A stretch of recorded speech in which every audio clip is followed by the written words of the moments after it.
오늘 말씀 보면은 엘리야 선지자가 호렙산에서 하나님 앞에 서 있습니다. 근데 지금 엘리야의 상태는 이세벨에게 쫓겨가지고 영적으로나 육적으로 매우 지치고 낙심해 있는 상태였습니다. 그때 바위를 부술 정도로 강하고 큰 바람이 불었어요. 하나님 거기 계시지 않았습니다. 그 다음에 지진이 일어났는데 하나님 거기도 계시지 않았어요. 이번에는 하늘에서 불이 떨어졌거든요. 거기서도 하나님이 계시지 않았습니다. 근데 그 다음에 아주 세미한 소리가 났는데 하나님이 그 세미한 소리 가운데에 말씀하셨어요. 아직 바알에게 무릎 꿇지 않은 정결한 믿음을 가진 7천 명이 있다는 거예요. 이 세미한 소리 가운데 하나님의 음성을 들은 엘리야가 회복이 됩니다. 왜냐하면 엘리야가 지친 거는 내가 혼자라고 생각했거든요.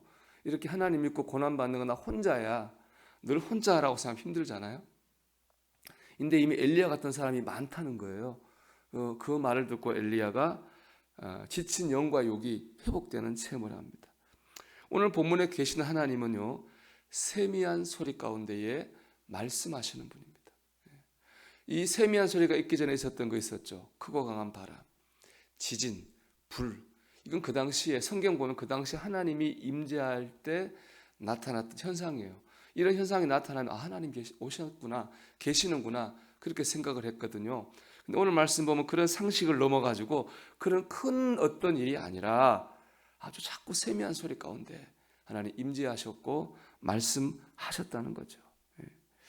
우리가 기도 가운데 병이 낫는다거나 경제적 문제가 큰 문제가 해결된다고 하는 것은 분명히 하나님의 역사입니다. 근데 하나님은 꼭 그런 큰 역사 말고도 작은 일상을 통해서도 우리에게 나타나시고 말씀하시는 분입니다.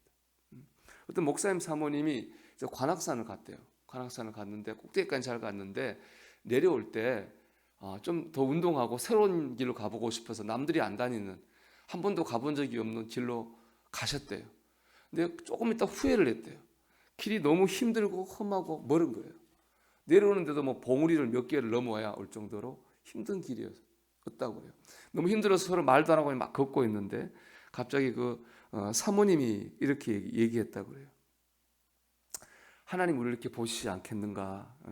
저기까지만 참아주면 이제 다 끝날 줄 알았는데 또다시 배신하는 우리가 얼마나 힘드실까 그러더라는 거예요.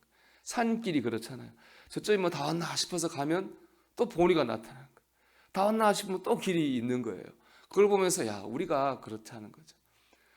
이제 이쯤 됐으면 좀 신앙적으로 잘 설만한데 또 제대로 서지 못한 우리의 모습 보고 나도 이렇게 길이 힘든 것처럼 나도 이렇게 힘든데 하나님은 힘드실까 그런 말을 하더라는 거예요. 또 목사님은 이렇게 생각했대요.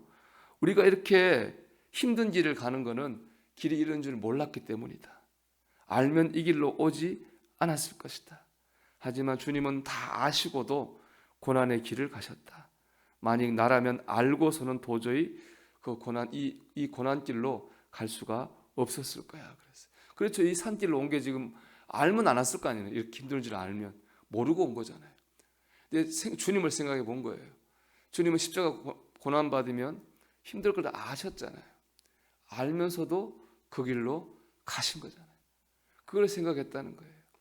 여러분 산길을 걷는 것은 특별한 일이 아닙니다. 누구나 다 갈 수 있는 길입니다. 아주 일상적인 일을 하는 거죠. 그 일상적인 일 속에서 이분들은 하나님의 음성을 들었던 겁니다. 왜냐? 하나님은 특별한 일이 아니라 우리가 하루하루 사는 모든 일상적인 일 가운데서 우리에게 말씀하시고 역사하시기 때문입니다. 여러분 하나님의 음성을 그러니까 우리가 들으려고 하면 들을 수 있습니다. 꼭 특별한 일, 특별한 사람이 듣는 것이 아니라 들으려고 하는 사람이 듣는 거예요. 특별히 엘리야처럼 낙심하고 지친 상태라면은 더 그래야 된 겁니다. 하나님이 지치고 낙심한 엘리야를 세미한 소리 가운데 위로하셨잖아요. 하늘, 꽃, 나무, 풀 우리가 늘 접하는 자연이잖아요. 그 자연을 통해서 우리는 하나님의 세미한 소리를 들을 수 있다는 거예요. 우리가 늘 만나는 사람들 있죠. 가족들. 그 사람들 통해서도 우리는 하나님의 위로를 받을 수 있습니다. 우리 우연히 듣게 된 찬양 한 곡을 통해서도 우리의 문제가 해결되는 것을 우리는 느낄 수 있는 겁니다. 하나님은 작은 일상을 통해서 역사하십니다. 이걸 믿고 오늘도 일상 가운데서 하나님을 만나고 하나님의 음성을 듣게 되기를 주의 이름으로 축원합니다. 두 번째, 우리가 하나님의 세미한 음성이 될 수 있습니다. 그 준비된 선물이라는 책에 나오는 얘기입니다.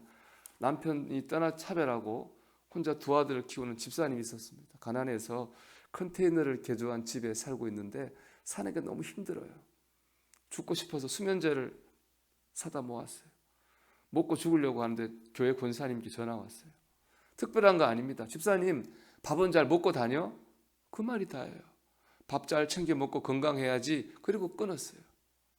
그 마음을 얻었습니다. 아, 누군가 내가 밥을 먹었나 안 먹었나 걱정해 주는 사람이 있구나. 그렇다면 내가 살아야 되겠다. 그런 생각이 들더라는 겁니다. 밥 잘 먹었냐? 이 특별한 거 아니잖아요. 아무것도 어떻게 보면 작은 일, 아주 작은 일이죠. 작은 친절입니다. 그 작은 친절이 한 사람을 살린 거죠. 한 사람이 아니죠. 애가 둘이니까 세 사람을 살린 거예요. 여러분, 우리가 뭐 크고 대단한 일을 해야 되는 거 아닙니다. 오늘 하루 생활 속에서 우리 작은 친절, 작은 섬김을 통해서 우리 하나님의 세미한 소리가 될 수 있는 거예요. 밥은 잘 먹었냐? 그게 하나님 주신 그 죽으려고 하는 집사람이 주신 하나님의 세미한 음성이었던 거거든요. 제 친구 이제 한웅재 목사님 소원이란 찬양이 유명한데 여러분 들어보셨을 겁니다. 가사가 이렇습니다. 삶의 작은 일에도 그 마음을 알기 원하네. 그 길, 그 좁은 길로 가기 원하네. 나의 작음을 알고 그분의 크심을 알며 소망 그 깊은 길로 가기 원하네. 저 높이 솟은 산이 되기보다 여기 오름직한 동산이 되길, 내 가는 길만 비추기보다는 누군가의 길을 비춰준다면 사랑 그 높은 길로 가기 원하네. 사랑 그 좁은 길로 가기 원하네. 이제 소원인데 우리가 이런 소원을 품고 오늘 하루 살기를 소망합니다. 하나님의 소리를 듣고 하나님의 소리가 되는 오늘 하루가 되기를 주의 이름으로 축원합니다.